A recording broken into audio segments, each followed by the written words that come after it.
বগুড়ার মৎস্য খাতে উৎপাদন বৃদ্ধি এবং খামারিদের দক্ষতা উন্নয়নের লক্ষ্যে বৈজ্ঞানিক পদ্ধতিতে মাছ চাষ প্রশিক্ষণ ও কর্মশালা অনুষ্ঠিত হয়েছে। বিস্তারিত থাকছে এস.এম. দৌলতের প্রতিবেদনে।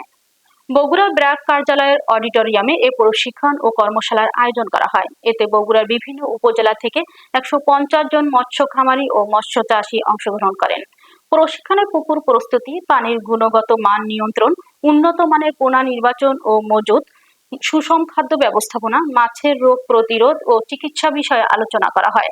পাশাপাশি আধুনিক প্রযুক্তির ব্যবহার, পানি ব্যবস্থাপনা নিয়েও খামারিদের ধারণা দেওয়া হয়।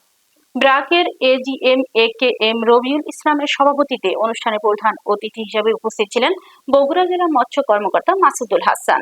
অনুষ্ঠানে অন্যান্যদের মধ্যে উপস্থিত ছিলেন সিনিয়র সহকারী পরিচালক শারমিন আক্তার, উপজেলা সিনিয়র মৎস্য কর্মকর্তা গোলাম মোর্শেদ, সেলস ম্যানেজার মমিনুর রহমান সহ আরো অনেকে। বক্তারা বলেন, আধুনিক ও বৈজ্ঞানিক পদ্ধতিতে মাছ চাষের মাধ্যমে উৎপাদন বৃদ্ধি এবং খামারের লাভজনকতা উল্লেখযোগ্যভাবে বৃদ্ধি করা সম্ভব।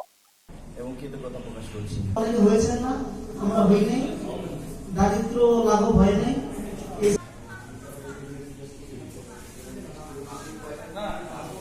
সমাধান হয়ে গেল। আমার এই ল্যাপটপ পিএসএস এবং ফিডের মধ্যে যে সুন্দরভাবে এগিয়ে যাবে, জানলাম তো সবথেকে বেশিটা আশা হচ্ছে কৃষিখাত থেকে, আর কৃষির একটা বড় অংশ হচ্ছে